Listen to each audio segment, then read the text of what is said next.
alaikum wa Waaleykum salaam wa rahmatullah. rahmatullah. L'homme au chapeau, Oui. l'homme au Panama. Il y en a qui le disent. Waaw. Ouais. Tey nag dañu am mbégte di dalal Mbaye Sylla Khouma. Oui. Xaw ma nan laa koy présenter par contre parce que dafa bëri casquette. waaw. Du coup, je sais pas sous quelle casquette laa koy présenter, mais peut-être pour être beaucoup plus pragmatique dama koy bàyyi moom mu présenter wu. Merci beaucoup Adja Ramatoulaye Farajo Majo Xor Waaw. ma tagg la tagg say maam Waaw. yow Linguère nga yéen moom Waalo yow jur jaw baxaw c'est mon ami. waaw man de vraiment présenté ma dina yomb parce que Sénégalais laa rek bu juddoo ci réew mi màgge fi jàng fi waaw génn naa réew mi aussi nag jàngi bitim réew jàng ay domaines yu xaw a différent waaw moo tax ma am problème pour mën la présenter. waaw ne am lii naa parce que xam naa moom domaine bu la woo waaw rek mën nga fa wuyu. waaw am naa dans ce que nag c'est vrai que dama am une curiosité personnelle bëgg a xam li xew ci àdduna bi di jàng di gëstu gis nga sama kaw bureau livres yi mu nekk ay soit des livres d'économie soit des livres de développement personnel soit mu nekk ay livres qui sont des livres très techniques waaw parce que jàng naa agronomie ak eaux et forêts Sénégal ak France bi ma ñibbisee ma demaat encore école ñàngu mag jàngi gestion des entreprises bi ma pare loolu nag ma intéressé aux questions économiques di jàngal sama bopp économie di ko jàng aussi par des certificats bon c'est vrai que du ma ko def sama CV mais def naa quelques certifs à HEC Paris def naa quelques certifs à LSE London School of Economics xam nga boo nekkee ci multinationales yi dañ lay former lu bari waaw dañ lay yóbbu ci yenn séminaires yi et donc c'est sama passage ci multinationales yi moom ma may chance yooyu ma mën a dem def ay pas mal de certificats ay leadership ay management marketing parce que marketing aussi bi daanaka ci li ma jàng bokk na ci li ma jàng bokk na ci li ma liggéey bokk na ci marketing. Absolument. waaw bi ma jógee donc administration dem def mon MBA dama dem ci multinationales yi donc nekk nag dans le département marketing à Nestlé def ko au niveau de Coca-Cola mais xam nga Coca-Cola c'est un peu spécial. Ah bon? waaw c'est Lan moo ci spécial? li ko différencier des autres entreprises c'est que Coca son modèle économique mooy du am usine en fait du am usine pour faire les produits finis Coca day defar de son sirop bu defee sirop bi moo xam sirop Coca bi ñuy naan wala sirop Fanta wala Sprite wala yeneen marques yi maintenant day dem seet ko am usine d'embouteillage. ci yenn dëkk yi. voilà ci yenn dëkk yi def partenariat B2B di ko indil sirop jox ko formule bi nu ko war a mélanger kooku nag mooy defar le Coca final wala le produit final waaw Coca moom day transférer toutes les charges à l'entreprise qui fait les produits finis moom day defar sirop yi rek maintenant wut ko defar embouteillage. mais Sénégal Soboa. moo ko mooy def mooy embouteilleur bi. mais daa mel ni instant yi dafa tudd. non moo Coca le mariage a été rompu c'est vrai que man tam mu nekkee sax Coca-Cola j'avais mon bureau à la Soboa. Nous n'étions que 2 de Coca-Cola dans tout le personnel de la Soboa. On était là dans le personnel. Donc les gens voyaient les véhicules décorés Coca-Cola, mais en fait, c'était des véhicules de Soboa. Nous avons des employés de Coca-Cola, man, avec Djibril Top, qui était mon adjoint, qui est maintenant un des patrons dans la téléphonie mobile au niveau du Congo. Nous avons fait Coca, nous effectivement, ay wa Soboa la ñu won. Lolu moy business model du Coca. Ce qui fait que boo nekkee nag directeur des opérations ce que j'étais sa liggéey di am une dimension marketing mais une dimension aussi business development waaw doo concentré rek ci marketing bi donc day am comme da ngay am koo xam ne moom ngay dénk mu defaral la il y a pas mal de de relation et de relationnel en termes de dialogue en termes de négociation entre ki lay defaral ak yow mi bëgg mu defaral la bu ngeen d'accord effectivement mun na indi jaxe donc Coca fa laa jàngee un peu tout ce qui est capacité à prendre des coups à dialoguer moom la naqari nga toog ci. ah bon ah ngay ouais parce que maslaa. waaw parce que waa ji moom usine am ok yow sa suro rek nga ko jox mu defaral la boo ko indilee ay yenn gundu xatay daan la defaratuma te loolu du ton nekk sa succès est ndam. lié à son succès voilà bien sûr donc c'est ci loolu yow li lay jugé mooy ta capacité à pouvoir gérer l'embouteilleur voilà. kon jamono ji lan moo tax Coca ak Subawa instant yi lëkkalootuñu. wala li leen taxalee luy même temps ma fa nekkee c'était un mariage assez houleux. ah bon Ah oui, oui, ça a toujours été très compliqué. Même temps, il y a eu pas mal de menaces de divorce entre les deux. Mais chaque fois, on s'arrangeait parce que, à l'époque aussi, sur une usine d'embouteillage en Afrique de l'Ouest, même en Afrique, même jusqu'en Afrique centrale, c'est le groupe BGI. Le groupe BGI, moi, et donc, moi, le groupe Castel. Voilà. Et dans l'embouteillage, il y a ce qu'on appelle les boissons gazeuses que l'embouteilleur faisait pour nous, mais l'embouteilleur aussi faisait ses produits et sa bière. Et dans ces produits, il y avait Gazelle, qui n'était pas notre produit à nous. Il y avait donc d'autres produits qui appartenaient à l'embouteilleur qui ne nous appartenaient pas. d'accord Même si on tolérait leur existence dans nos équipements, comme dans nos frigos et autres, parce que c'était les produits de l'embouteilleur. Donc ça a toujours été très difficile en termes de relations, parce que souvent, ils essayaient de pousser un peu leurs produits propres. au Alors détriment de voilà qu'on avait une convention signée très claire sur les proportions et tout. Mais maintenant, le business to business, il y a toujours quelques difficultés. Donc c'est vrai que ça a été pendant longtemps des menaces de se séparer. Mais comme nous aussi, amuñu fu ñu dem booba c'était difficile de se séparer de BGA. mel ni jéeg buy sëy ci kër rek. Ah ouais, su mais ko oui, ils fasee avaient am fu mu divorcé, oui, mais pour divorcer, après, dafay dem. mais quand même Coca dafa amoon benn force parce que c'est un produit boo xam ne àdduna bi yëpp dañ ko xam, waaw dañ ko mais bëgg. bu ko nit ñi gisul duñ ko naan. waaw wax waaw bu ko nit ñi gisul duñ ko naan te pour ñu gis ko il faut am ko la ko defaral. Donc loolu nag moo nekkoon les relations que nous avions avec BGI. Man après quand je suis passé directeur pour 4 pays où j'ai géré le Sénégal, le Mali, le Burkina et le Niger. Donc j'avais toujours, mes embouteilleurs étaient toujours des directeurs généraux appartenant au groupe BGI, que ce soit à Soboa, que ce soit à Bra Mali, à Brakina, au Burkina, à Bra Niger. C'était donc, voilà, il fallait négocier avec ces gens-là, pied à pied. Donc j'étais tout le temps dans les avions, parler de les neexal, de les caresser dans le sens du poil, les ngeen xuloo xeex, après ñu àtte, parce que dans tous les cas, boo demee amoo fa jëm. Et donc loolu nag, pendant longtemps, ce qui s'est passé là avec Coca, il y a eu des velléités de se séparer. Mais à l'époque, on n'était encore pas très près. Xam nga booy xool les canettes, yi xam ne si moom ngay gis. Avant tu les voyais pas. Wow. Tu ne voyais que les bouteilles. ba pare Donc, verre voilà. la nekk. Ce passage-là était au niveau de la demande. Parce qu'en fait, xam nga une chaîne de valeur, le marketing, c'est d'abord la demande. C'est d'abord le consommateur final. C'est lui qui achète, c'est lui qui décide. Donc, tu ne peux pas lui mettre entre les mains un produit pour lequel il n'est pas prêt. Et à l'époque, les canettes étaient importées et c'était très rare de les voir sur le marché. Les personnes n'étaient pas très habituées à avoir des canettes. Voilà, ils étaient encore dans les parce bouteilles. que boobu dafa individualiste. alors Voilà, c'est que ça. Voilà, bouteille famille mën bi yëpp nga séddoo, voilà, c'est ça. ñëpp mën nañ ko. Et voilà. Et donc, loolu nag, c'était un passage qui a pris du temps à se faire.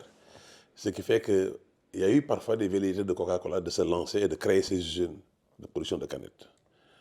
Mais chaque fois, on revenait et puis on trouvait une note. Parce que nous aussi, on représentait énormément par rapport à le chiffre d'affaires. Et d'ailleurs, bi ñu di séparé wu nii, ils l'ont senti, ils l'ont bien senti. Ils l'ont bien senti. Ah oui, bien sûr, bien sûr. léegi comme ubbi nañu xeetu boisson yi Ouais. agroalimentaire naka nga gisee actuellement développement secteur bi nga xam ne aujourd'hui dañuy gis de plus en plus même de produits locaux yoo xam ne dañ koy transformer en jus Ouais. yoo xam ne dañ koy defar fii comme ça permet d'enrichir en tout cas notre économie créer de l'emploi léegi yow sa gis-gis ci loolu. Sama gis-gis ma loolu, c'était Coca en a souffert. Moi, j'en ai souffert au début parce que c'est vrai que may nekk donc dans le métier, les produits locaux n'étaient pas si développés que ça. Mais on les voyait venir comme une menace.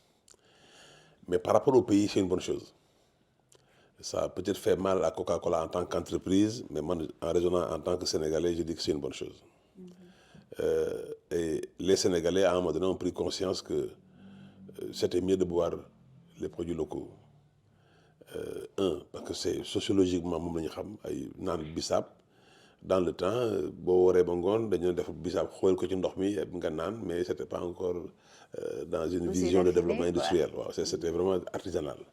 Le fait que ñu gis maintenant ñi commencé di ko def ba c'est encore artisanal hein, c'est pas encore à une échelle industrielle mais au moins quelque part sur le plan de la transformation des produits locaux ça a été une très bonne chose parce que ça a créé beaucoup de petites PME, ça crée de l'emploi.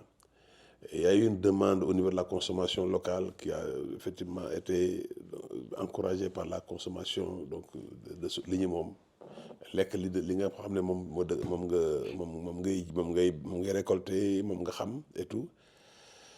Maintenant nous on est un peu dans ce pays confronté à des questions de matières premières hein, parce que da la nga toog des moments où boo bëggee naan jus de mad amul. Ok, c'est vrai. boo bëggee naan jus de dita amul. Voilà parce que loolu la ñuy woowee les produits forestiers non ligneux xam nga jàng naa tudd eaux et forêt aussi donc nekkoon naa ci. macha allah fu ñu la woo nga ne ay xam naa ci tuuti waaw xam naa ci tuuti yow nag solo naa tunu bi ak béret vert donc xam naa tuuti ci eaux et forêt bi mais li am ba des rek mooy il faut ñu gën a encourager waaw matière première bi. Parce que booy dem par exemple ay zones yu mel ne ay Dindé Felo ginnaaw Kédougou vers la frontière guinéenne àll bi yëpp màdd la mais pour y accéder c'est quelque chose.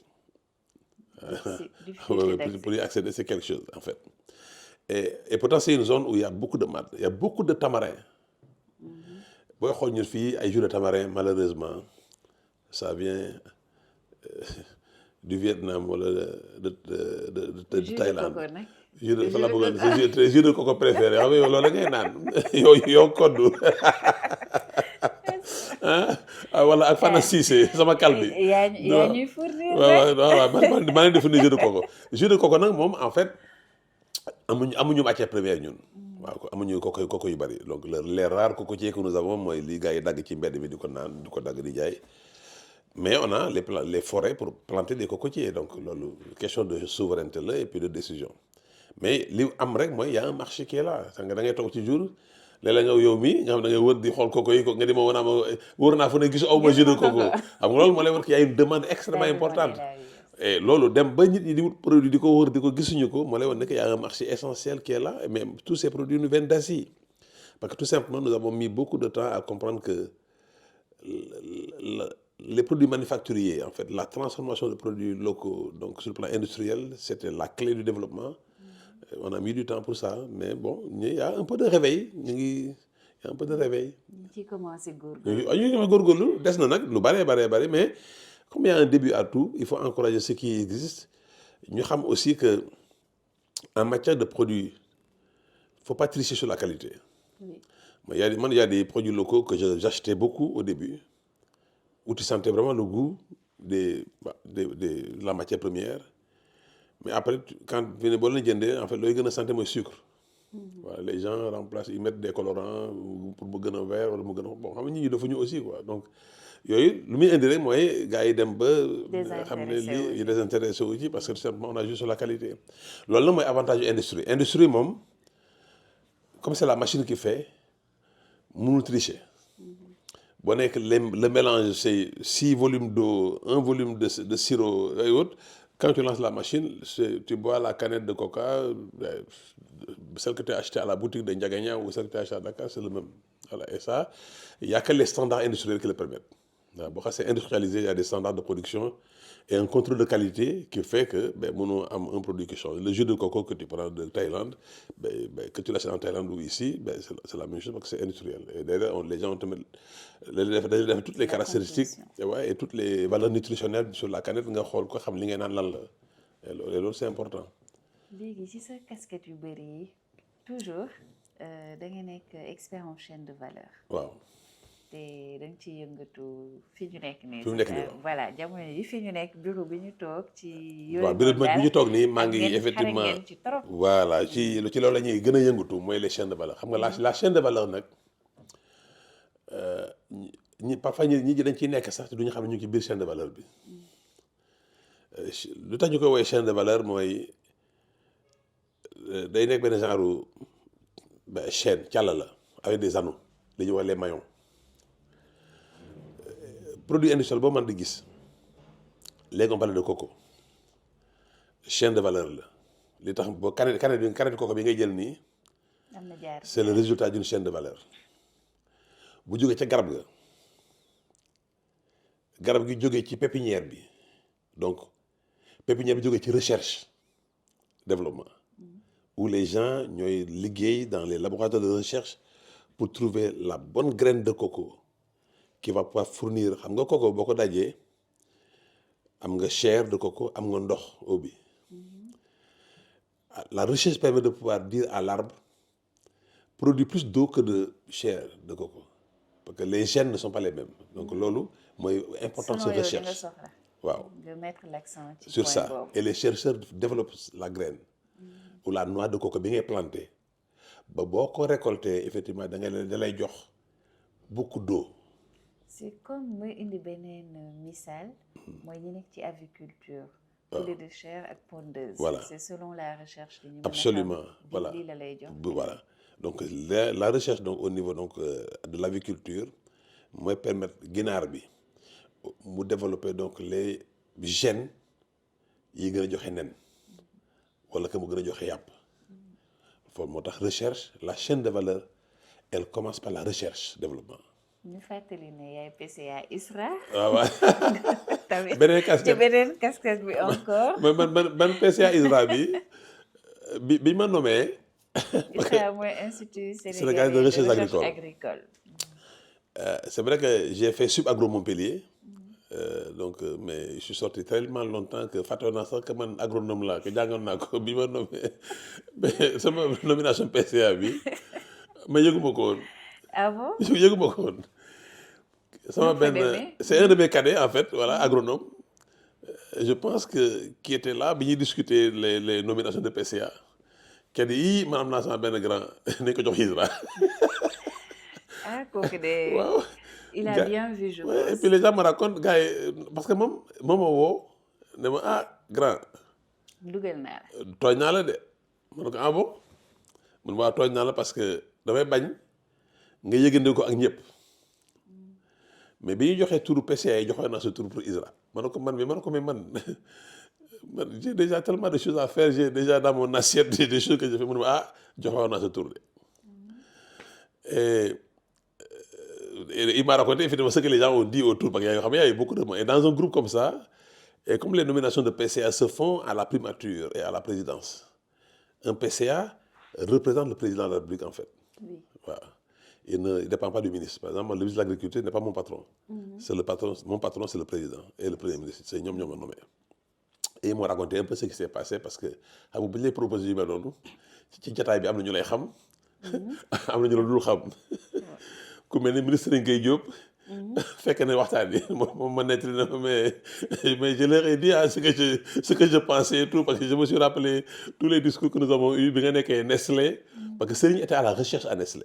Okay. C'était le directeur du centre de recherche Nestlé West Africa. Et moi j'étais donc ici au niveau du marketing à Nestlé Sénégal donc tous les nouveaux produits on les développés ensemble. Donc chaîne de valeur day commencer recherche après nga am donc les produits li ñu wooyee la matière première après moom la production après nga la logistique li ñuy woowee logistique sortante mooy les camions qui vont maintenant mettre les produits finis dans les magasins donc des magasins ça va effectivement aller sur les marchés et des marchés ça va aller maintenant vers les consommateurs booy xool processus bi chaîne bi à chaque étape le produit prend de la valeur maintenant boo jëlee maintenant la chaîne de valeur au niveau d'un secteur nga ne la mangue la chaîne de valeur mangue aussi commence toujours par la recherche développement qui va dire yan mango la nit ñi bëgg mango yi am beaucoup de chair et très peu de noix loolu aussi recherche moo koy def de la recherche mooy tax nga mën a am une variété de mangue boo xam ne bii. ay mangue Congo, que le manguier voilà que le manguier fait plus de fruits de chair que de noix. Sinon ba bàyyee la mangue naturelle noonu rek parfois xoox bi mooy ëpp ñam bi. C'est là où la recherche fait le travail pour identifier les gènes. Voilà, c'est ça, les gènes responsables de la production de chair par rapport aux gènes responsables de la production de noix. Et même sur le manguier, les gènes responsables de la production de bois et ceux responsables de la production de fruits. Pour dire à l'arbre, écoute, fais moins de branches, mais plus de fruits. Recherche mooy def loolu mooy tax nga am ay manguiers yoo xam ne nii mango yi day mooy ëpp fu day buubu ci suuf du am branche daanaka loolu c'est des variétés de recherche des variétés donc fruits de recherche de chercheurs qui permettent de pouvoir avoir ces manguiers là nga xam ne da ngay xool mango bi mais ay doom rek ngay gis ba ci suuf ñu laal suuf. En parlant de recherche Sénégal on parle beaucoup de chercheurs mais ñu ne ñu ngi chercher rek mais est-ce que ñu ngi trouver. ñu ngi trouver. ah wala si wala ñu ko. ñu ngi trouver xam nga le gros problème de la recherche au Sénégal c'est pas la recherche en tant que telle c'est la diffusion des résultats de la recherche. Et c'est là hier rek on en parlait on avait une réunion de conseil d'administration et c'est le gros souci que nous avons c'est que parfois ce que l'ISRA a trouvé ce que l'ITA boo demee ITA dafa fekk lu ëpp plus de 200 brevets ou de recettes qu'on a en anglais recipes c'est-à-dire que l'ITA a trouvé mais qui ne sont pas effectivement mises en exécution sur le marché. Moi le DG de l'ITA m'a dit un jour mais doyen tu sais que tout ce qu'on fait avec la farine de mil ou de blé on peut le faire avec la farine de manioc moo xam mburu la moo xam beignet la farine de manioc mu ne ma tout ce que tu fais avec la farine de mil et ça c'est le directeur général de l'ITA qui me le dit je ne l'ai jamais su mu ne ma tu peux le faire avec la farine de manioc. Les gens se développent en changeant c'est quand tu changes tu te rends compte que mais attends mais man pendant des années j'ai perdu mon temps à faire ça ndekete c'est ça qu'il fallait faire mais loolu nag il faut une démarche pédagogique pour amener les gens à changer c'est-à-dire moi j'ai la conduite du changement. Oui, en fait, sur le plan alimentaire, par exemple, il y a du fognon que j'ai même mis en exergue dans mon armoire là-bas pour que les gens voient tous les produits qu'on peut faire à base de fognon. Donc, toutes les boîtes là, c'est des fognons différents, de pré-cuits jusqu'à la farine. Mais il y a quelques années, c'était impensable. Maintenant, les gens mangent du fognon parce qu'ils commencent à comprendre ce que c'est que le fognon. Nous savons que, même si diabétique, ce qui est une maladie maintenant presque. Voilà, au Sénégal, booy amee diabète mën nga lekk fognon parce que l'indice glycémique est très très très très faible par rapport au riz et autres. Donc mais loolu li koy indi nag pour ngay changer au niveau même alimentaire c'est une approche pédagogique où tu sais les gens aiment bien aussi voir les autres qui précurseurs. Si on voit des leaders d'opinion, tu as vu que le costume africain, le premier qui le portait ici c'était qui? C'était Karim Wade qui portait ça. Ah, c'était lui. Ouais, c'était lui qui ko njëkk a sol fii de manière presque quotidienne. C'était lui. Maintenant, c'est devenu quelque chose que tout le monde porte. Moi, par exemple, les costumes européens, je sais pas, dans mon armoire, je crois que j'en porte peut-être 2 fois dans l'année ou 3 fois. Parce que je me suis rendu compte que mon a sol un costume qui peut passer partout. Mon a julli ak moom, voilà, donc voilà, c'est ça, c'est loolu. Cette culture du Panama, chapeau bi, faut que jëlee. Pourquoi tu t'en sépares jamais? Mais en fait, le chapeau, je l'ai jamais porté. C'est un jour qu'on est parti à Paris, il faisait extrêmement froid. Et on va chez le cousin d'un de mes amis avec qui j'étais. Je dis, mais les gars, pour quelqu'un comme moi qui n'a plus beaucoup de cheveux, c'est pas mes bouquets. Il dit, ah non, mais moi j'ai des chapeaux pour ça d'ailleurs. Et il sort de son armoire un chapeau qu'il me donne, je le porte. Et tout le monde me dit, mais ça te va en plus. Mais ne l'enlève plus. Et donc j'ai commencé à mettre les chapeaux. Respecte consigne depuis là. J'ai commencé à mettre les chapeaux comme ça. Et c'est comme ça que ça s'est passé. Et il m'a dit, mais non, mais les chapeaux, mais c'est ton style, toi, de mettre des chapeaux et tout. Et donc j'ai commencé à mettre les chapeaux. Ce qui fait que quand j'en mets pas, on me dit, mais en où est les chapeaux? Et je te raconte une anecdote.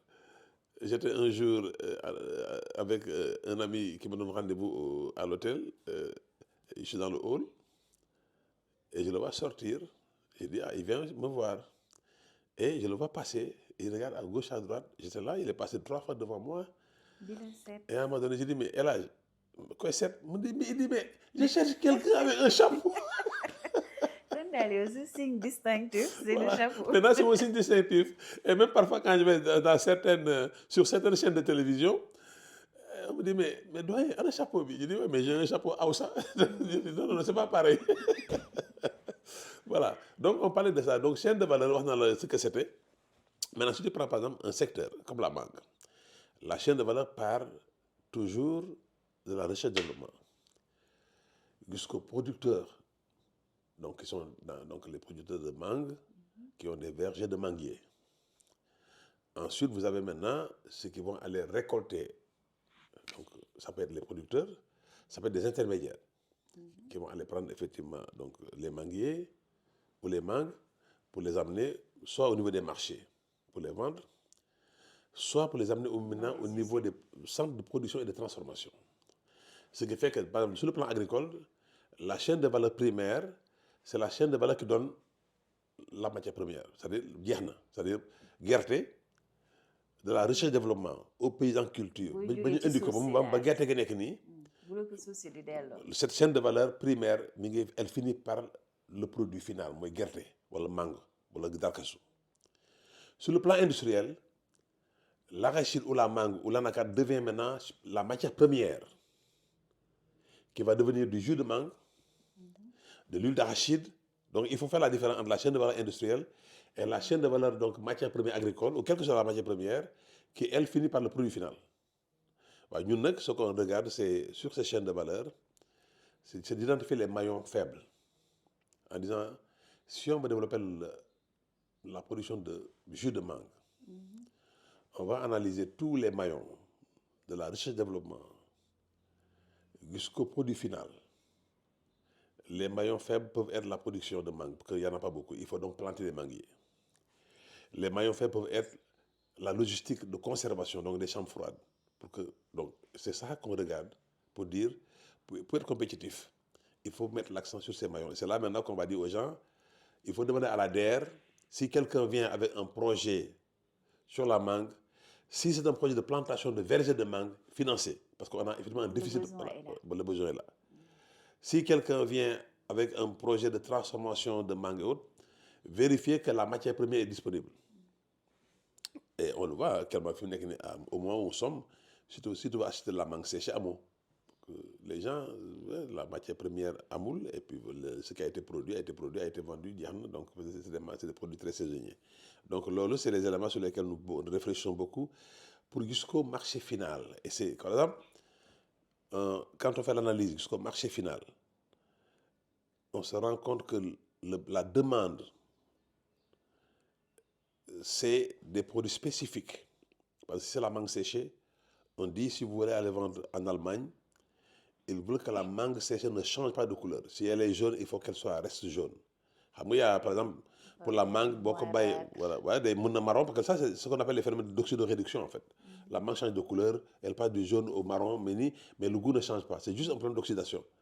Mais le consommateur, si c'est une mangue séchée marron, ça suppose que nous avons maintenant, sur la chaîne de valeur, identifier les éléments de réparation ou de correction pour dire il faut investir dans ça. Il faut voir les gars de l'ITA. Qu'est-ce qu'il faudrait pour que la mangue ne change pas de couleur? Et les gens de l'ITA te diront il faut avoir tel type de conservation. Il faut peut-être dans le process le faire de cette manière. Ensuite, que l'emballage soit des emballages avec papier aluminium. Donc ça, c'est des éléments sur lesquels, donc, sur la chaîne de valeur, nous travaillons pour que le produit final corresponde à ce que le marché veut et qu'il soit compétitif sur quel que soit le marché, local ou international. Ça, c'est un résumé, juste voilà. Donc, voilà, tu sais, qu'est-ce que tu veux dire? Bon, voilà. on aussi, actif, disons, sur les réseaux, avec des propositions que tu fais dans plusieurs domaines. Oui. Donc, expert domaine dans les réseaux sociaux. Un petit jot un peu parfois. Pourquoi nga am ce goût du partage tout le temps. Oui, en fait, je pense que c'est quelque chose de naturel. Moi, j'aime bien partager ce que je sais parce que je me dis, en fait, li ma xam dama ko xam parce que dama ko jàngal. Si d'autres personnes n'avaient pas eu la générosité de partager avec moi li ñu xam du ma xam li ma xam. C'est vrai que lu bari xamal naa ko sama bopp parce que maa dem jënd ay livres par exemple keroog maa ngi passé une commande rek sur Amazon. J'en ai pour $500 de 3 livres. Les 3 livres me coûtent $500, les 3. Mais c'est le prix à payer pour pouvoir être au diapason. Pour que quand les gens parlent, vous soyez au courant. Voilà. Et moi, j'ai horreur que les gens parlent de quelque chose, en fait, et que je dis, mais de quoi ils parlent? Généralement, il y a des choses qui ne m'intéressent pas beaucoup. Par exemple, les questions de droit. doo ci wax boobu au moins on peut savoir. Le droit moom kenn du dégg ma wax ci parce que xaw ma ci dara du ma ci sax dugg voilà. Non je dis pas. Généralement daal gis ngay wax. waaw économie politique un peu oui parce que ça m'intéresse beaucoup les questions de marketing de développement oui mais par exemple droit moom dama naa ok damay xaar ba Amadou Ba wax bind ma xool li mu ma lire li mu bind bu Pastef waaw wala ma ne naa xaar Matala Sougou yooyu ñooñu wala Pape Kanté Karl Pape waaw ñooñu j'apprends d'eux mais du ma dugg ci discussion yi mais xaw ma ci dara bon dinaa comprendre mais comme c'est pas mon domaine je préfère être voilà c'est ça voilà parce que il faut faire attention aussi boo bëggee am yenn renommée yi yenn crédibilité yi da ngay xam li ngay wax quoi surtout bu la comme ñi di joxee cër comme man sur les réseaux sociaux c'est vrai que parfois je veux partir des réseaux sociaux de. doo dem de. mais voilà yow sa classe gi jamono non toogal fii waaw il faut ma bind il faut ma wax. waaw nuyuwaale Cheikh Oumar Sy. nee na ma naa il m'a laissé un message na ma dama bëgg nga bàyyi réseaux sociaux yi parce que dafa benn message le message n'est pas très clair. ma ne ko mais attends tu as parlé d'abandon des réseaux sociaux tu parles de toi ou tu parles de moi mais je parle de toi bien sûr. mu ne yow nga bàyyi. boo demee dañ lay nangu. xam nga temps yi passé nag. da ngaa féroce woon nag ci réseau yi. mais je provoquais un peu. da ngaa féroce ba mu ëpp nag temps yi. non je provoquais un peu. mais c'est de la provocation un peu parce que en fait je trouvais que les gens xam nga man je n'ai jamais vu Sonko bien qu'il soit né à Khombole. Que sa maman bon je veux même pas parler des questions familiales parce que ça c'est personnel. Je ne l'ai jamais vu. Physiquement, je ne l'ai jamais vu. Même à Khombole, on ne s'est jamais vu.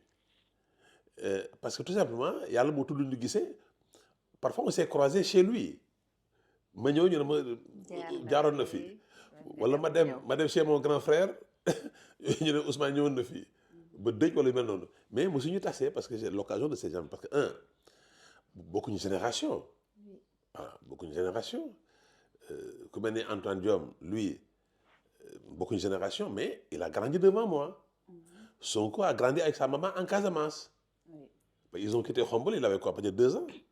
Voilà dem Ziguinchor wala 2 ou 4 ans en tout cas mais il a quitté donc le Baol très tôt avec son père et sa maman bi mu demee Khady Malick daanaka ñëwaatul Khombole mais voilà donc ce qui fait que lui je peux pas le connaître il peut pas me connaître en fait.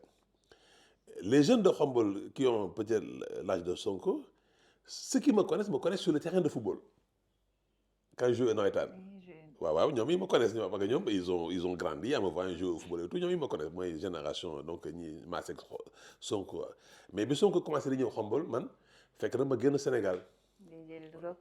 waaw dem naa sama yoon boobu parce que maa ko mag fu amee mënuñu nekk xarit maa ko mag fu.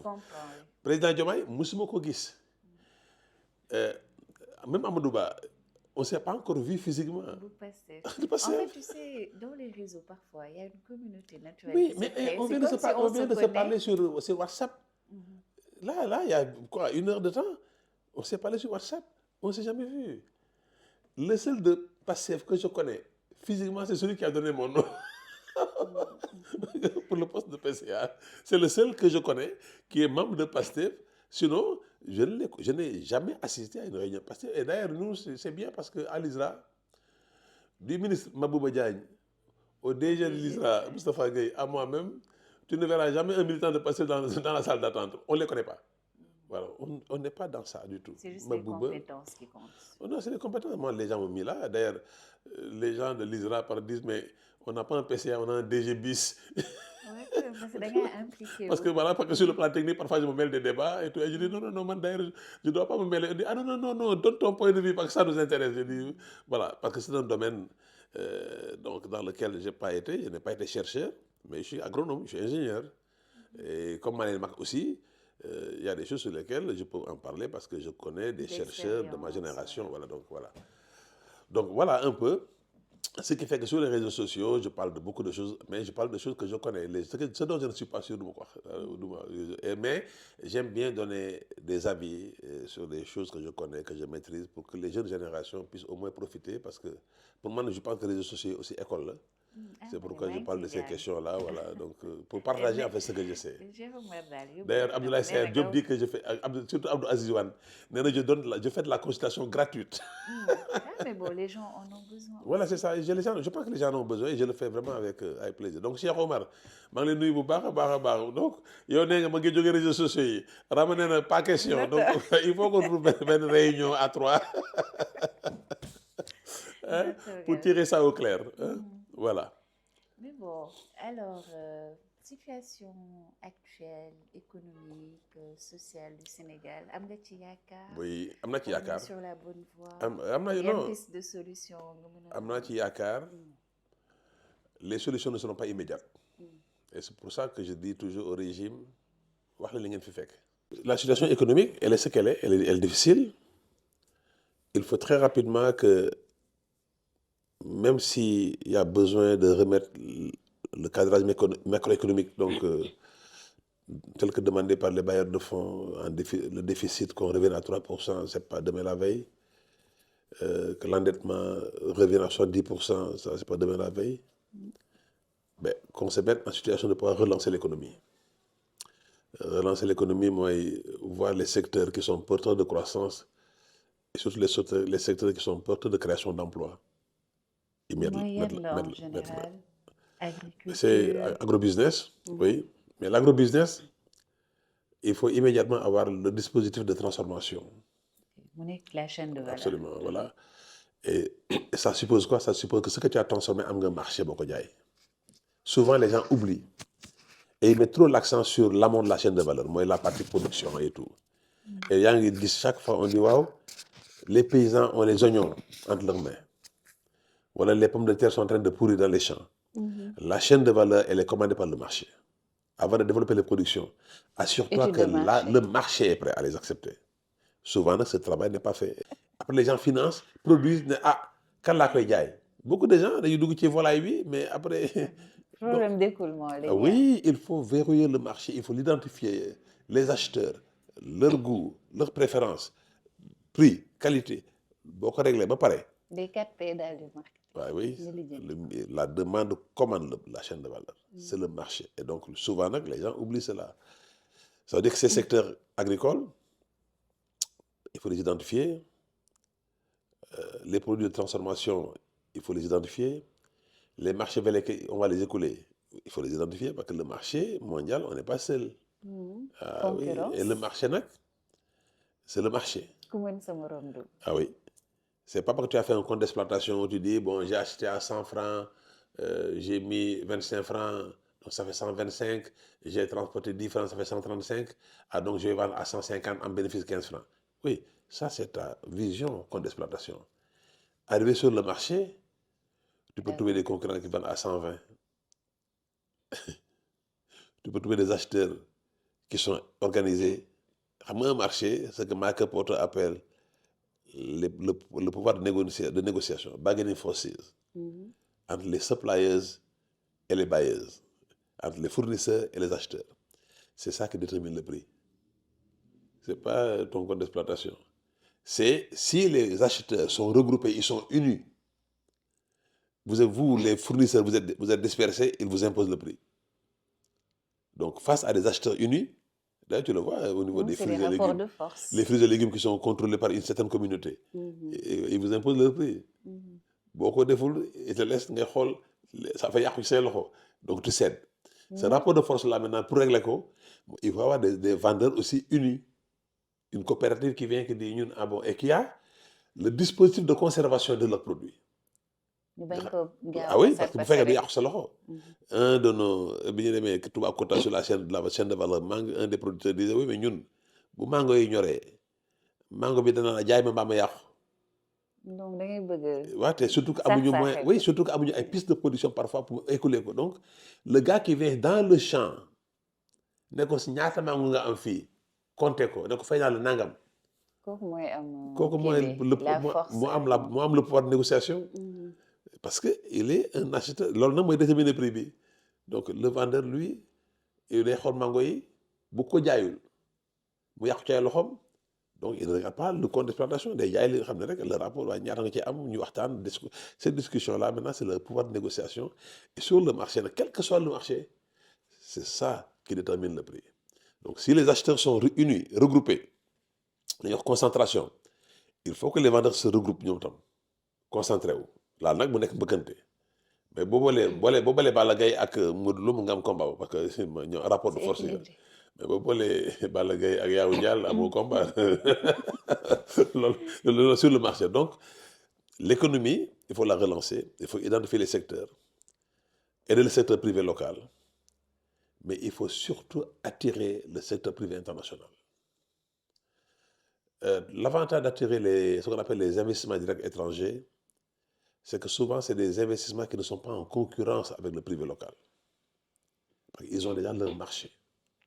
Si tu amènes ici Nike, on crée une usine pour faire ses chaussures de sport. Nike ne sera pas en concurrence avec Ngaï. Nike, ses magasins sont aux États-Unis. Nike, lui, aussi fait efficiency. Une zone de production à des coûts efficients. Mais Ngaï, vous sur le marché. Donc, les investissements directs étrangers, il faut les comprendre de trois manières. Il y a ce qu'on appelle les resources seeking investment. Nous avons les ressources. Pétrole, lithium, zircon. Même si le pays est en guerre, ils viennent. Surtout si le pays est en guerre, parce que ça, on les arranger. Avant, Oui, parce que parce qu'ils vont organiser la situation pour moi à une zone de non-droit. Comme au Congo, comme Kivu, et puis. Là, nous avons resources seeking investment. Ils cherchent les ressources. Quand je vois le Sénégal, ils font des incitations fiscales pour nous, je dis, mais ils n'ont rien compris. Nous, même si on dort de parce que ce qu'ils ont, c'est le pétrole, ils ont gas. Ce qu'ils ont, c'est l'or. Si vous avez une incitation, au contraire, taxe-les. Nous, nous avons resources seeking. C'est les ressources qui les intéressent.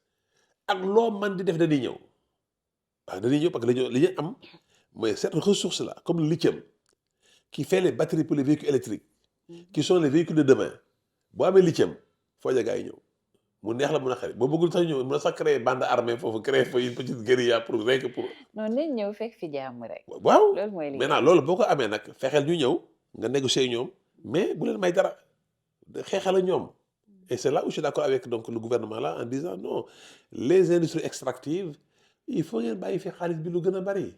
J'ai vu dans le journal là, on parle de 380 milliards la nuit peanuts. This is peanuts. Donc il faut corriger ça. Voilà. Nous, ceux qui recherchent des ressources. Tu as les autres investissements directs étrangers, nous li ñuy xol moy efficiency.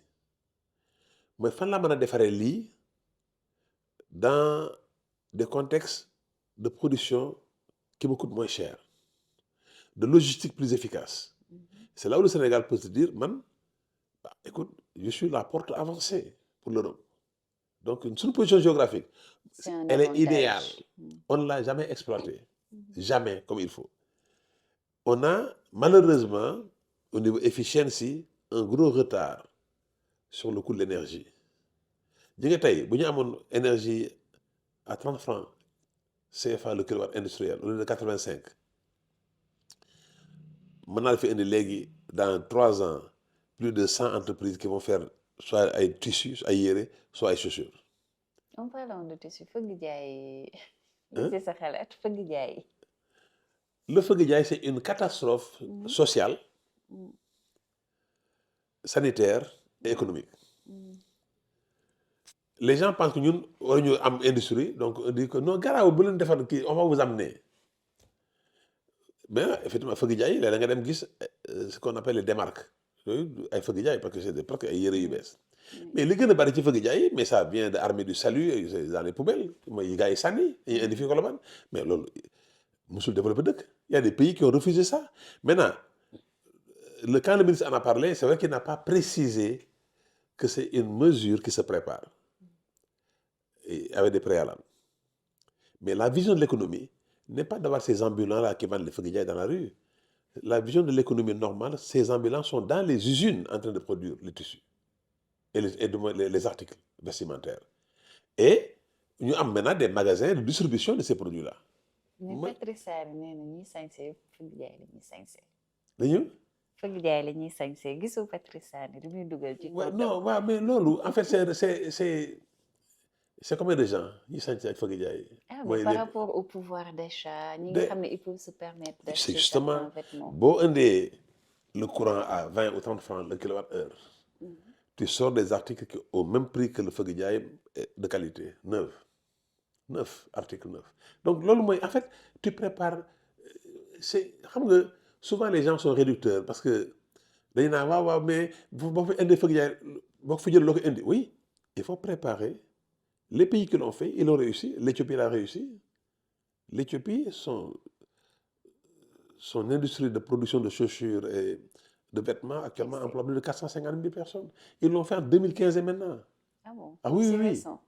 Ils ont une trentaine de zones économiques spéciales et industrielles. Entre 2015... C'est que nous, liggéeyuñu. C'est ambitieux. Ils l'ont fait entre 2015 et maintenant. Je peux te montrer la liste des zones économiques spéciales d'Éthiopie. Moi, j'en ai visité une dizaine. Awassa, Adama, Dar... Tu te dis, mais comment ils ont fait ça en quelques temps? Et nous, mais c'est uniquement parce que dañuy job. Moi, j'étais à Addis Abeba et j'ai vu Addis se transformer. Je vivais à N'Djamena, donc je passais par Addis obligatoirement.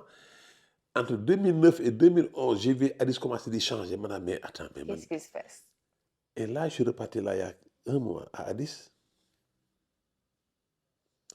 C'est lui. Ça, tous les bidonvilles qui étaient au centre de la ville, ba ma saa nekk hôtel Hilton, boo ubbee sa fenêtre da ngay gis comme ñetti mbaar. Ils l'ont enlevé. État nag day am parfois démocratie bu bari baaxul parce que sama classe gi dem ñoom ci rajo yi yoo ko di kaas que oui c'est pas normal. Foofu mooy yaa un colonel qui est patron là-bas mooy yore réew mi. Ah non, tous les quartiers qui étaient comme ñetti mbaay qui existaient au centre-ville enlevés. Intercontinental bu ma saa nekk foofu mais à côté tu avais un groupe qui était là mais j'ai pris les photos. J'ai vu les agents en train de terrasser. Amatul, ils sont en train de faire les immeubles. Ah, écoute, pour faire une omelette. On casse des œufs. Pour casser une omelette. Donc, là aussi, il faut, à un moment donné, dans un pays, nous d'accord que, comme disait le président, le premier ministre Ousmane Sonko, que nous ne connaissons pas masla. Par exemple, il y a des gens qui ont acheté des maisons patrimoine bâti. Patrimoine bâti, la loi est claire, c'est-à-dire, il faut que l'Assemblée dise que c'est. Parce que, Mamouniouko, ça appartient à la nation.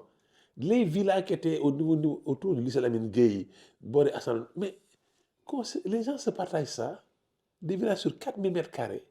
Faut le mètre carré à 1 million. Ça veut dire rien que le terrain vaut 4 milliards. Les gens ont échangé une villa contre 300 millions et tout, mais ils vont récupérer ça. La loi est très claire. Même si on a fait un immeuble, on a perdu. Parce que c'est illégal. Quand quelque chose est illégal, c'est illégal. Même si on a illégal. Et sur ce plan, moi, j'appuie le gouvernement. J'ai dit, de toute façon, on me fait on me mètre carré. Donc, je ne suis pas concerné. On dit, oui, mais en vertu de quoi des gens, parce qu'ils étaient militants, moi j'étais militant au PDS, ils étaient des respirer des gaz lacrymogènes, on me mètre carré, plateau. L'Assemblée nationale m'a statué, ok, on donne ou on vend. Mais pourquoi l'Assemblée? Parce que c'est le peuple qui a ses représentants là-bas qui décident. On récupérera tout.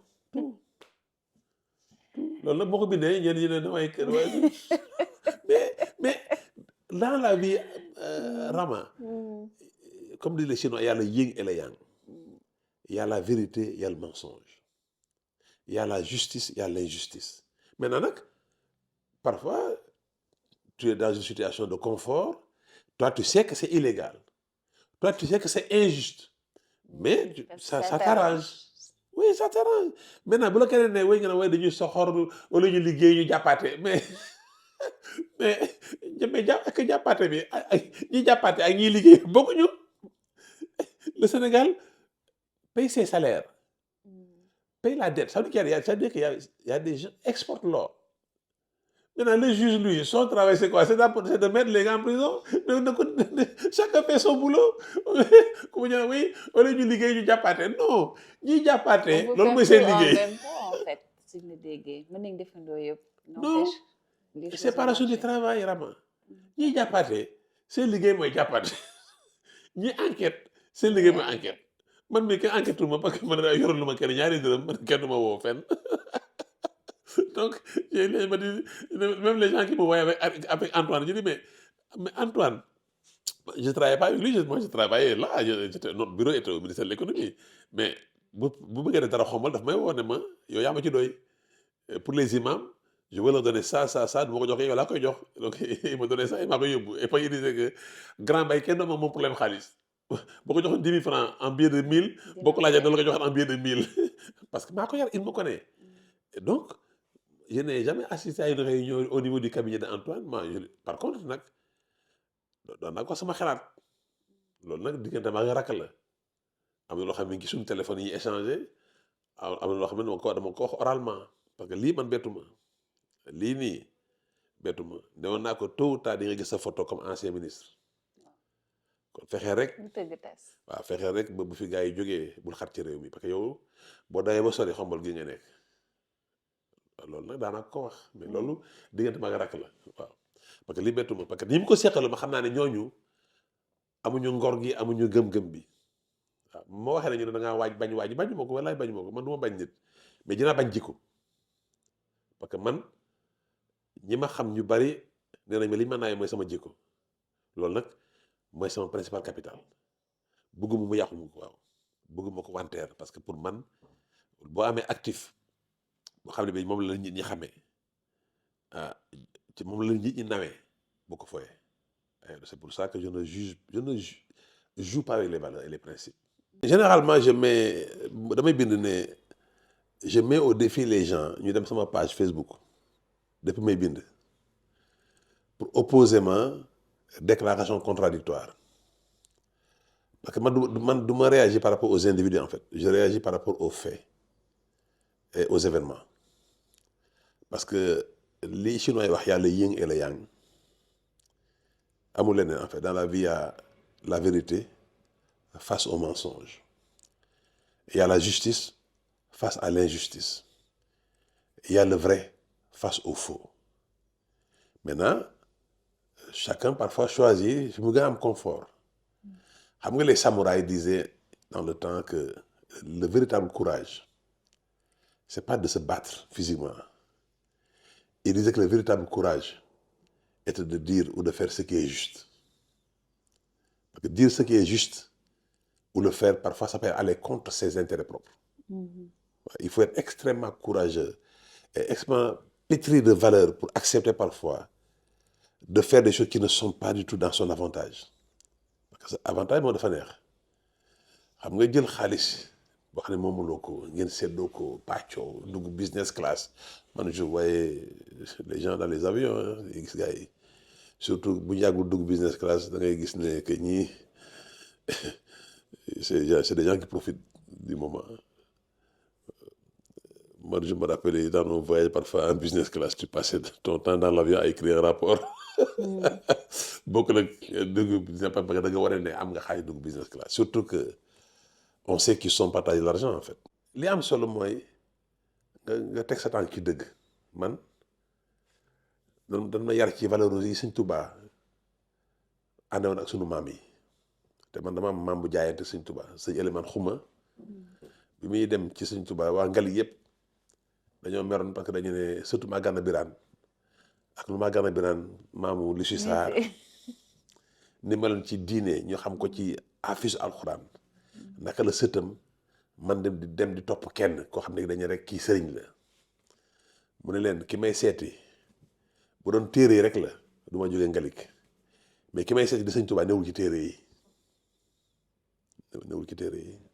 te li mu lay jàngal en fait mooy li war a nekk valeur nit xam nga Serigne Touba day wax bu tax mu ne maa ngi sant sama taalibe yi ñu sax ci njub ak dëgg murit bu nekkul ci loolu nekkul murit maa wax loolu mun nga ko wax mun naa jël ak garantie bi ne ku nekkul ci dëgg ak njub nekkoo bu doo murit parce que ci la basé la religion mooy nga nekk ci dëgg ak njub topp yàlla bàyyi ay tereem def ay digleem munoon ne da nga nekk ci ay njuuj njaay par nekk murit munul nekk amul nekk nga li nga nekk yow mais nekkoo murit déedéet nekkoo taalibe Sëriñ Tuubaa bu bëggee ne taalibe Sëriñ Tuubaa da ngay jub man nag je me suis inscrit dans le droit et la droiture moo tax parfois man xaw a naqari deret parce que man du ma wax nit lu ko neex dama koy wax li baax ci moom ak li ma yaakaar mooy dëgg c'est en cela que j'avais une grande proximité parfois intellectuelle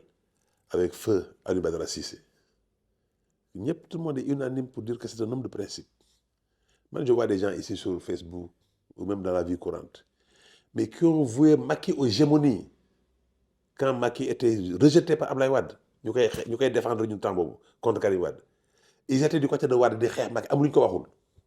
Il y en a qui sont des anciens ministres, des anciens parlementaires qui veulent se retrouver un jour rek nekk les turiféraires de Macky mais attends yow il y a 4 jours seulement on t'a vu mettre le gars dafa am xam ni en fait surtout que nag les réseaux sociaux moo loo ma sax wax il y a 20 ans la koy gën a léegi de teg la ko man nag man bay ragaluma loolu man les gens peuvent aller sur ma page lu ma sama waxi démb sama waxi tey yàlla baax na sax que par exemple ku mel ni Sonko doo dégg wax ci Sonko pour des raisons familiales je parle pas de lui ni en bien ni en mal j'ai décidé de ne pas parler de lui mais je parle des faits on parle de gouvernance on parle de mais la personne généralement je parle pas des personnes parce que ça ne m'intéresse pas léeg-léeg moom Macky moom léeg-léeg ma féroce contre lui parce que dama ko mere waaw moom dama ko mere dëgg dama ko mere waaw moom je l'attaque te li ma koy attaqué du ma ci dindi virgule parce que c'est les faits qu'il a posés. Par exemple, le 3 février, il a déchiré la Constitution du Sénégal. Il s'est assis dessus le 3 février en annulant une élection dont la campagne doit démarrer 7 heures dans 7 heures de temps. Nga taxaw yow de manière tout à fait illégale parce qu'une élection, le président, il a 2 choses à dire dans une élection présidentielle. Mooy convoquer le corps électoral joxe date bi. Tout le reste appartient au Conseil constitutionnel.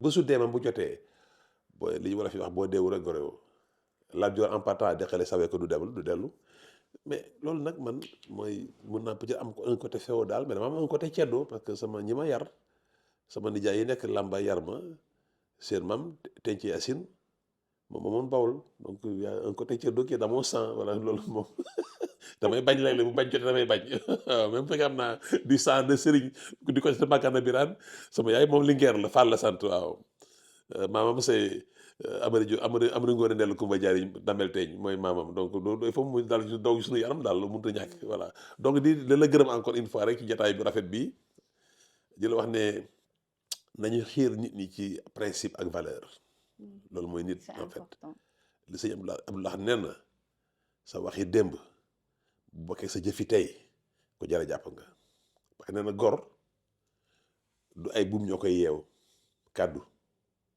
mooy nga ne rama bu si jotee naa def lii bu jotee defoo ko rek mooy kàddu mooy yeew nit donc nañ sàmm suñuy kàddu sàmm suñuy principe et man nag loolu moom ñu bari ñu ma jàpp ci Facebook li ñu ma jàppee mooy sama comportement. da ngay njaboot nag. waaw dama am njaboot nag am naa njaboot bi macha allah am naa njaboot moo tax il faut ma dàq ay Patrice Sané parce que y' a un millier de demandes derrière. gis naa ko mu lay parfois di tuddee nag. mais bàyyi ko dama ko bërgël. yow Patrice Sané dama la Eva la Rousse waaw Eva la Rousse moo tax waaw moo tax ma bërgël. waaw c'était ko Eva passe naa la ma revue de presse depuis longtemps. réel la waaw nag sama waay la nag sama boy la moom Pati oui ok donc di souhaiter ñëpp atum 2025 atum naataange atum jàmm atum bonheur wér surtout ak wérle waaw ñu ñaanal ko ñëpp ñaan Sénégal yàlla def fi jàmm def fi teranga sotti fi ay xéwal parce qu'on en a besoin ñaan gouvernement bi ñu gën a ñaax seen bopp ci liggéey bi et xam ne aussi économie parfois ay jël ay risques la c'est vrai qu'on a un déficit qui est là mais il y a un besoin de remettre l'économie en marche il faut remettre un peu d'argent dans le circuit waaw Sénégal yi fi ne soxla nañu xaalis man j'en sais quelque dette chose intérieure bi yaa ngi ciy wax sax. la dette intérieure ils ont commencé à payer parce que moi je suis un peu aussi dans le milieu bancaire je sais qu'il y a des banques qui ont commencé à recevoir voilà fàtte naa sax sa casquette yu bëri macha allah du ma tudd lépp daal mais. waaw sant yàlla waaw et j'ai un ami qui est sur Facebook Dame Gueye Dame nee na moom gars yi amal nañu ko xaalis depuis 2020 nga commencé nañu ko fay donc ñi mel ni moom bari na aussi ñu ngi fay waaw la dette intérieure ma profité wax ne que l'État est en train de faire un gros effort am na ñu commencé fayu waaw classe Patricia léegi nag bu ñu fayoo duñu ko wax bu ñu leen amelee la ñuy yuuxu ca kaw bu nga fay leen ñu noppi loolu nag aussi du yoon ñi ngi fay am na ñu du fay xaalis nañu commencé wax ne fay nañ leen parce que je sais que ñu ngi fay du ñëpp nag mais déjà il y a des dettes qui datent de 2021 2020 2022 l'État est en train de commencer à apurer c'est une bonne chose il faut continuer parce qu'il faut qu'on mette beaucoup d'argent dans les circuits entreprise boo ko fayee day fay ay borom fay employés yi amoon ay salaires yoo xam ne fayu leen c'est comme ça que l'économie est relancée si les gens ne consomment pas les usines ne peuvent pas produire donc la consommation c'est pour ça que au niveau des pays européens à la fin du mois li ñuy njëkk a xool mooy le chômage et la consommation des ménages parce que c'est la consommation qui relance la production et c'est comme ça qu'on crée un cercle vertueux consommation production consommation et voilà donc di sa ñaanal ñëpp jàmm di la ko ñaanal yow parce que yow moom yaay sama pété toi tu es spécial pour moi di la ñaanal jàmm ju bare di la ñaanal wér di la ñaanal sutura teraanga xéwal yu ne gaañ ñu xam ne ñëpp dañ ciy xaj boo amee xewal rek man ma am xewal ñu bokk lépp jërëjëf macha allah merci beaucoup ci ok interview bâton rompu bâton rompu voilà on a parlé de tout et de rien et improvisé comme toujours parce que saa mu fi ñëwee quand même suñu ay waxtaan mu ciy tiré beaucoup de waaw c'est vrai maa ngi kontaan ci loolu jërëjëf tey naa ñëw rek ma bett la sant yàlla waaw nga bett ma waaw inspiration parce que dañ may inspiré très souvent merci beaucoup aussi si bu amee njariñ rek kontaan naa loolu laa bëggoon waaw bu amee njariñ rek bu nit ñi mënee jàng dara mën cee am lu ñu yokk ci seen xam-xam yokk aussi seen xam man mii am na benn jour bu dafa ma xas ndax parce que bi ñu ma nommé nañ ba nommé PCA xam nga la PCA dañoo nommé PCA man yëguma ko woon bi ma koy yëgal boobu signé nañu décret bi waaye ne ma bëgguma ñu annoncé loo xam ne yëgoo ko woon moo tax ma la ne bi ñuy joxe PCA yi joxoon naa sa tur ISRA ma ne ko mënuma non yow sax man ñi la wax ne sax man je suis ingénieur d'agronomie tropicale xaw ma foo ko xam parce que man sax fàttoon naa diplôme boobu mu ne maa joxe sa tur bi mu ko joxee ñi ko nekkoon am na ñu ma xam am na ñu ma xamul waaw mais bon kooku nag xamuma yaakaar na ne au Sénégal y a des gens qui pensent que ku ñu nommé rek c'est parce que am na loo wax wala loo bëgg man yàlla dimbali na ma nag man nag dépassé naa loolu quand même yàlla dimbali na ma ba ma waree am ay teranga yàlla jox ma teranga yooyu ma am ko bitim réew ba ñibbisi fii nekk li may xënte mooy jàppale sama réew mu dox incha allah donc après nag bi ma waxee loolu gaarwaale ma ci Facebook et voyager un jour avec un gars de Nestlé qui est avec moi waaye wax ko sama jaaja à Nestlé mu bind ma nag di excuser wu mais tontu ma ko xam nga nit ki bu la xamul dès ko woowee su ma bindee loolu di ma wax ne ma nag gis na quelqu'un avec qui j'ai travaillé à Nestlé que vraiment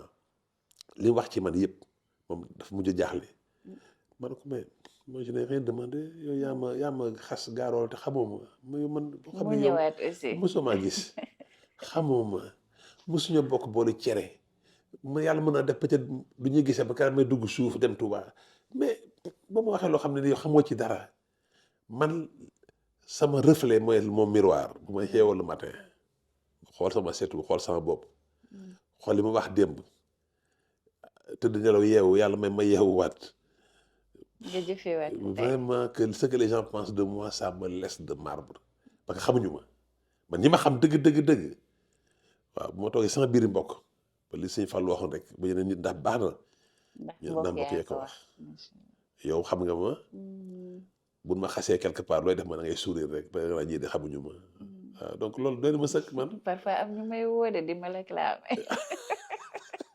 ah bon ah bon oui ba sa bind yu féroce yi ngay bind rek ci Facebook bi. kon nekk bàyyi naa ko dootuma bind kon. Non, non, bon, moi je suis partisane de la liberté mais li ma ko wax dëgg d'expression. laa ko wax. Waaw, oh, je suis partisane de la liberté waaw mais et puis d'expression en mais toute dëgg responsabilité. dëgg laa ko wax dëgg laay wax en fait mais dëgg bi nag c'est vrai que du neex léeg-léeg moo koy wax. Da ngaa féroce nag. dama féroce tuuti waaw am naa côté bu xaw a féroce nag c'est loolu côté ceddo bi la mais xam nga dafa am ñoo xam ne nii en fait li ñuy wax ñu ngi ko teg ci bañ nit. xam nga bañ nit parce que yow bëggoo kii falu sax xam na ne moom yàlla ko fal xam nañ ko.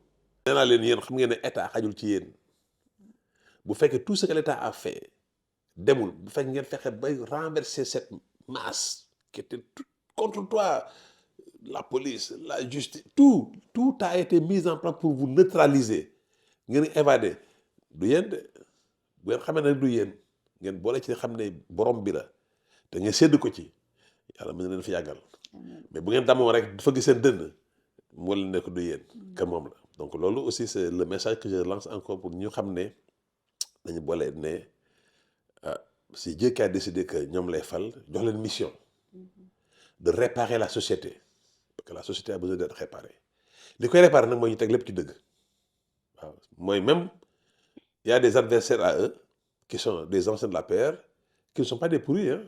À l'APR il y a des gens qui sont bien dans l'opposition actuelle il y a des gens qui sont très très bien il y en a qui ont participé au pillage mais pas tout le monde bu ñuy jël ñëpp rek boole ñëpp rek ne tous ces gars qui étaient avec l'autre sont des mauvais non il y en a parmi eux qui sont très bien il faut ñu wax ak ñoom déglu leen mais ñi def nu dul noonu aussi ben nañ leen wane du noonu. c'est un exercice que je venais de faire pour la première fois j'ai rien préparé donc lu ci jub rek yow la lu ci dëgg man la.